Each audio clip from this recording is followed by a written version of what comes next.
Hey everybody, my name is Emma Cannon. I graduated last year from NC State University with a master's, and I'm going to share with you about my research in Uganda. To give you a little background about Uganda, it is a nation full of youth that fully relies on agriculture. However, all of these youth are really not interested in agriculture as a career. If they're going to be the next generation that leads the country, that can be quite a problem. The other thing is their agriculture education curriculum really hasn't been updated since the 1970s. And you see a lot of developing countries try to implement education curriculum reform, but a lot of times that is done by policymakers that often don't really understand and neglect, leaving the teachers unprepared for actual implementation of that curriculum. Many nonprofit organizations have been created with the purpose of fighting food insecurity, which leads them to working in schools, which is great because a lot of times these NGOs are locally and contextually relevant instead of the policymakers. Field of Hope is an example of one of these organizations that works in Uganda. You can see they have 3 pillars to their organization, and today I'm going to be focusing on the curriculum development portion of their organization. The theoretical framework that guided this study is by Rogan and Grayson. You can see they also have 3 pillars which were used to help guide this study.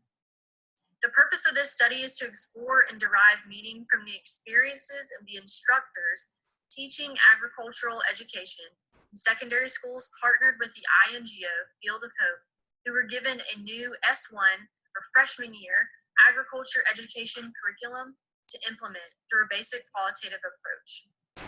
2 objectives guided this study, which were determine the influences impacting teacher adoption of agriculture education curriculum.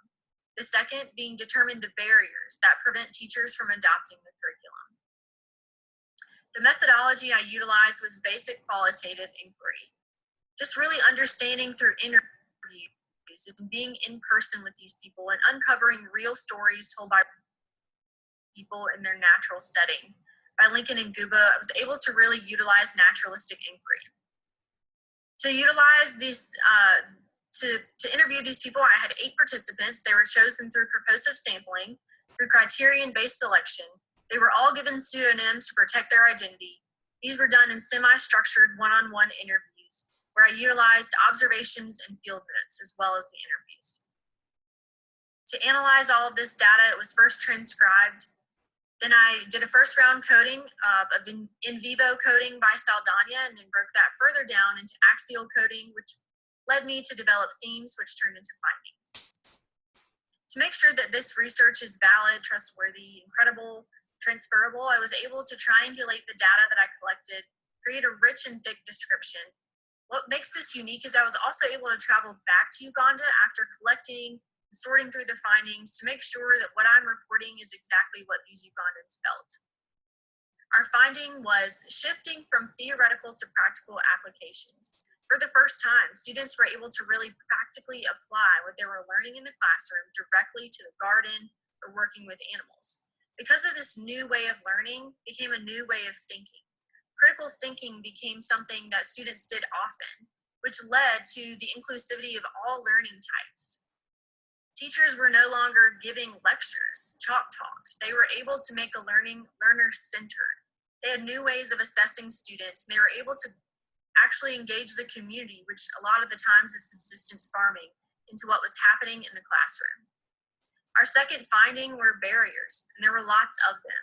There was lack of resources. There was lack of support from the school leadership. Teachers needed more training because now they were actually teaching how to rear animals and grow crops, and sometimes they weren't even sure themselves. There was also a really interesting finding that there was a shift from negative to positive perceptions of agriculture. And you can see a quote here from one of the participants, Fred.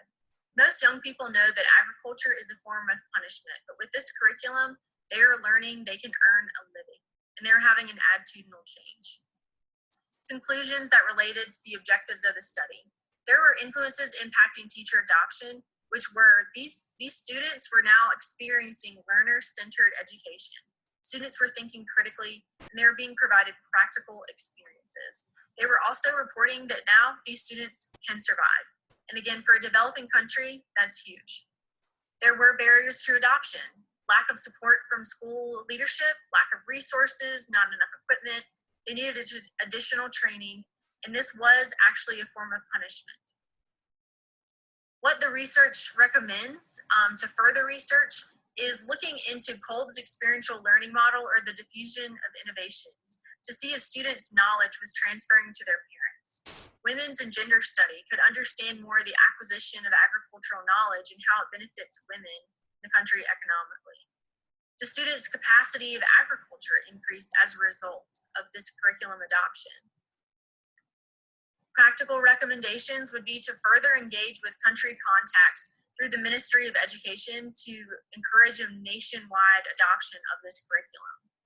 Continue with S2, S3, S4 agriculture curriculum to allow these teachers to keep developing their potential in their students.